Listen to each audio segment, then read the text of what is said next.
التجارة تعلن انخفاض أسعار المواد الغذائية المدعومة.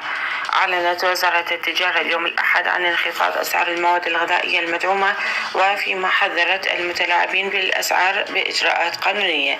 وقال مدير عام دائرة الرقابة التجارية والمالية في الوزارة رياض الموسوي أن الدائرة تقع عليها مسؤولية كبيرة لمتابعة السوق المحلي وتقييم الأسعار على مدار الساعة، وبالتالي لدينا اطلاع تام على جميع أسعار المواد الغذائية.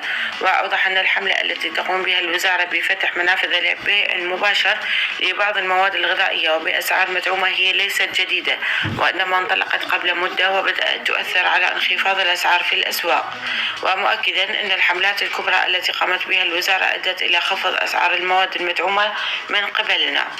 وأشار إلى أن الدائرة لديها تنسيق مع الأجهزة الأمنية منها جهاز الأمن الوطني لمتابعة كل المواد التي يحتكرها بعض التجار ذوي النفوذ الضعيفة، حيث تم ضبط مواد غذائية كانت مخزونة لغرض الاحتكار في أكثر من محافظة، واتخذنا الإجراءات القانونية بحقها.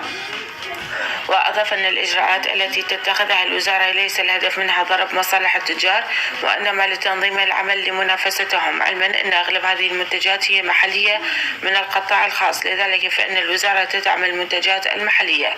وحذر المسوي المتلاعبين بالأسعار أن قوت المواطنين خط أحمر، ولدينا القدرة على الوصول لأغلب المحتكرين واتخاذ الإجراءات القانونية بحقهم.